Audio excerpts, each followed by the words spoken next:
Welcome back to my YouTube channel. So इस video में हम करने जा रहे हैं क्लास 10th जो हमने लास्ट वीडियो में पोइम की थी उसकी समरी फायर एंड आइस। ये पोइम लिखी गई है रॉबर्ट फ्रॉस्ट के द्वारा, Robert Frost.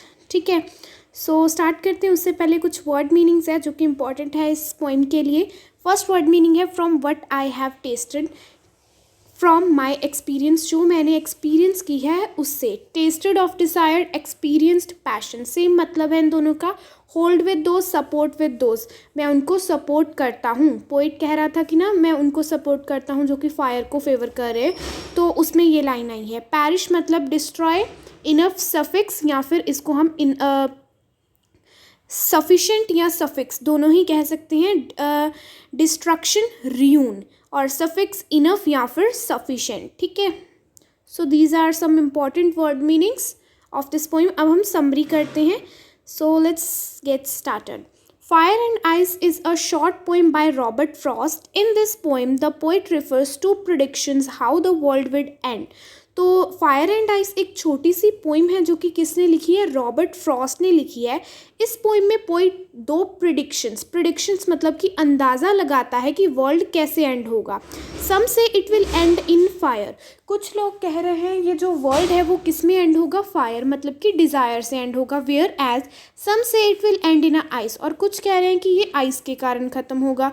According to the poet के according fire stands for desire, fire किससे स्टैंड करता है, डिज़ायर से और ग्रीड से, मतलब कि हमारी जो इच्छाएं हैं उससे वो फायर स्टैंड करता है। The more you try to satisfy then the more they grew, जितना आप ट्राई करोगे उनको सेटिस्फाई करने का, हमारी जो ग्रीड है या हमारे डिज़ायर है वो उतनी बढ़ती जाएगी। There is no end of it, जो इच्छाएँ हैं उनका कोई भी एंड नहीं है, वो कभी भी ख़त्म नहीं होती। They spread rapidly like fire and engulf your whole time and become selfish and sometime cruel also, वो आपका सारा का सारा टाइम क्या कर देगी, ख़राब कर देगी और आपको सेल्फिश और क्रूल भी बना देगी।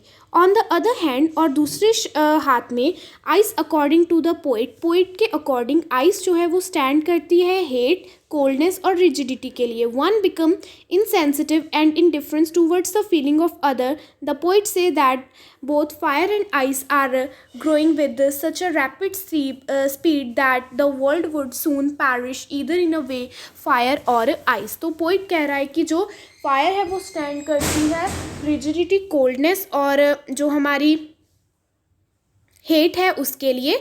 कोई भी इससे इनसेंसिटिव बन जाता है, उसकी फीलिंग्स पर इसका इफेक्ट पड़ता है। और पोइट के अकॉर्डिंग फायर और आइस दोनों ही जल्दी जल्दी से बढ़ रहे हैं, सो दोनों से ही वर्ल्ड जो है वो ख़त्म हो सकता है।